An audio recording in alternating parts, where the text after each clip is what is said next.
Hi friends, welcome back to Chinnadanam blogs. ఈరోజు మనం day 18లో ఉన్నామండి. ఈరోజు మన టార్గెట్స్ వచ్చేసి జామెంట్రీ అండ్ టిగ్నామెంట్రీ 1 మార్క్ నుంచి 2 మార్క్స్ వచ్చే ఛాన్స్ ఉందండి.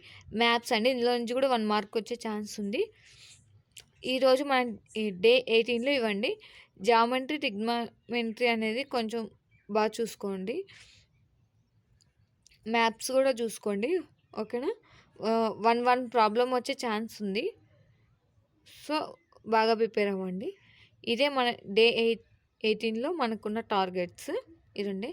ఇంకా మనకి డే 19 ఒకటి ఉందండి. నెక్స్ట్ డే 19 అయిపోతే మనం వేసుకున్న టైం టేబుల్ వర్క్ కంప్లీట్ అయిపోయినట్టే. ఇవే కాకుండా ఇంకేమైనా మిస్ అయ్యామో నాకు కామెంట్ చేసి చెప్పండి. ఇంకేమైనా చాప్టర్స్ మనం మిస్ అయ్యామా అనేది. నాకు తెలిసి నేను మొత్తం ఫుల్ ఫ్లెడ్జ్డ్గానే వేశాను. ఓకే, బై మిస్టేక్ ఏడైనా మిస్ అయ్యింటే మీరు ఒకసారి నాకు కామెంట్ చేసి చెప్పండి. మనం డే 20లో అవి కవర్ చేద్దాం. క్యాలెండర్ మనం కవర్ చేయలేదండి. క్యాలెండర్ నుంచి ఒక్కోసారి వస్తున్నాయి సమ్స్, ఒక్కోసారి రావట్లేదు. ఓకే, మనం బై ఛాన్స్ ఎందుకు తీసుకోవాలనుకుంటే మనం డే 20లో క్యాలెండర్ కూడా చేద్దామండి, ఓకేనా. ఈరోజు వచ్చేసి జామెంట్రీ అండ్ టిగ్నామెంట్రీ అండ్ మ్యాథ్స్ అండి. 1 మార్క్ వచ్చే ఛాన్స్ ఉంది. సో బాగా చదవండి, ఓకేనా. All the best.